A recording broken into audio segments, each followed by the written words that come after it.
Україна повернула 144 полонених, із них 95 – захисники Азовсталі. Про це повідомляє Головне управління розвідки Міноборони України. З початку повномасштабного російського вторгнення це найбільший обмін військовополоненими. Серед звільнених 59 бійців Нацгвардії, 30 морських піхотинців, 17 прикордонників, 9 представників територіальної оборони та 1 поліцейський. Українські захисники Маріуполя, які 4 місяці, перебуваючи в оточенні, билися проти рашистів, 20 травня були виведені з території Азовсталі до колонії на Донеччині. За даними Червоного Хреста, в колонії Оленівки перебуває майже 2,5 тисячі українських військовополонених. Найстаршому зі звільнених виповнилось 65 років, а наймолодшому – 19. Більшість зі звільнених українців мають важкі ушкодження, вогнепальні та осколкові поранення, вибухові травми, опіки, переломи та ампутації кінцівок. Всі вони отримують належну невідкладну медичну та психологічну допомогу. Координаційний штаб продовжує свою роботу з повернення усіх полонених захисників. Ворог зосереджується на створенні умов для наступу на Слов'янськ. Для цього штурмує південніше Ізюма. Побиті в боях підрозділи рашисти підживили додатковою технікою та м'ясом. Про це свідчать дані Генерального штабу. На Донецькому напрямку російські окупанти не полишають спроб оточити Лисичанськ. Українські воїни стримують ворога на захід від міста в районі Верхньокам'янки. На Бахмутському напрямку веде наступ у напрямках Мідна Руда, Клинове. Має частковий успіх. Закріплюється у північній частині Клинового та поблизу траси Є-40 у районі Вуглегірської ТЕС. З метою збереження темпу наступу на зазначеному напрямку окупанти посилили угруповання однією батальйонною тактичною групою. Ворог гатив по Миколаєву та передмістю більше десятка ракет. Про це повідомляють в оперативному командуванні «Південь». Нищили портову та виробничу інфраструктуру, логістичні підприємства міста та місця можливого скупчення цивільних. Росіяни поцілили ракетами в гаражний кооператив, базу відпочинку під Миколаєвом та по звичайній 5-поверхівці. Один з під'їздів зруйновано з 3-го до 5-го поверху. Рятувальники повідомляють про 4 загиблих та 5 поранених. Серед постраждалих є діти.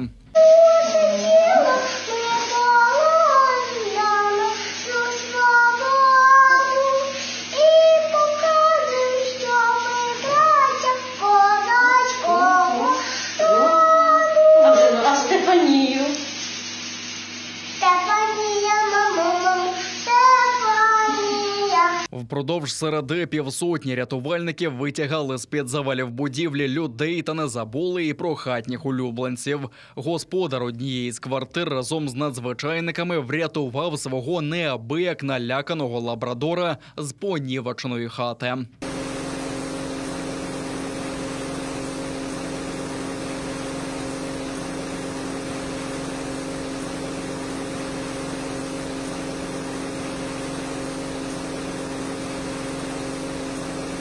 Ситуація на Миколаївщині зараз ще небезпечніша, ніж була навіть 3 тижні тому, каже очільник обласної військової адміністрації Віталій Кім.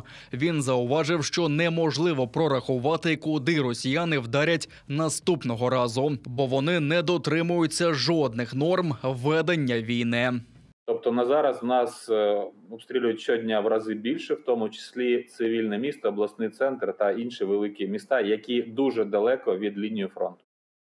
Тобто вони стріляють зараз, щоб запугати місцеве населення та деморалізувати наших військових. До всього окупанти випустили ракету по сільськогосподарським угіддям Березнегуватської громади Миколаївщини, а по Очакову двічі вдарили реактивною системою залпового вогню «Смерч». В обох випадках, за попередніми даними, без жертв.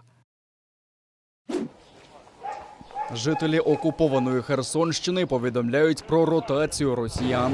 Ті заселяються до помешкань місцевих, які виїхали та мародерять. Про це повідомили в оперативному командуванні «Південь». Особливо напружена ситуація у громадах, які межують з іншими областями.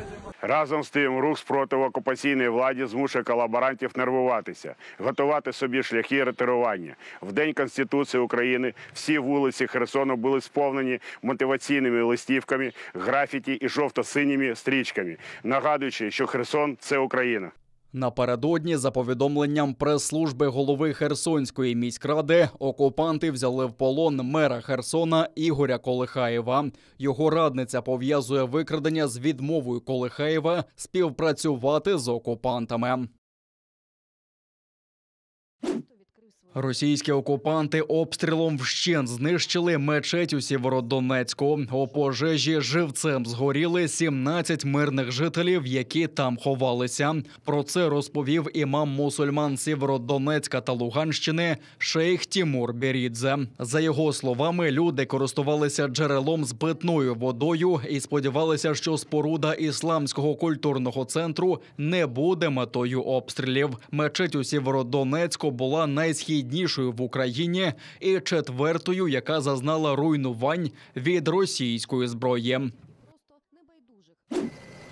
На потонулому крейсері «Москва» було стільки трупів, що зникло бажання служити на флоті. Про це співробітникам Служби безпеки України розповів російський військовополонений, який брав участь у спробі порятунку флагмана Чорноморського флоту РФ. Його у квітні цього року потопили 2 ракетами «Нептун». После того, как мы вернулись со спасения Москвы, дали 2 выбора. Первый выбор – либо идешь дальше на кораблях в море, и ждать примерно такой же участи, либо в пехоту. Я насмотрелся, что было на Москве, я не хотел дальше видеть то, что ты посреди моря умираешь. Это очень страшно, и я отказался, я написал рапорт о том, что я согласен на спецоперацию на Украине.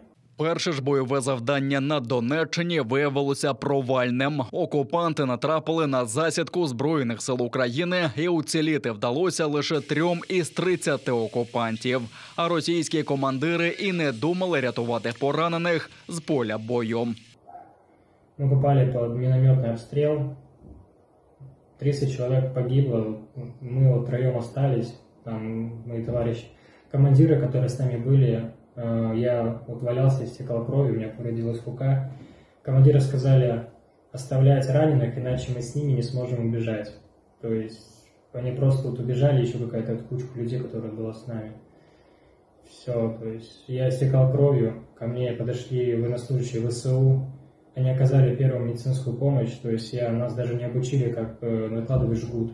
То есть я не умел этого делать, не помогли.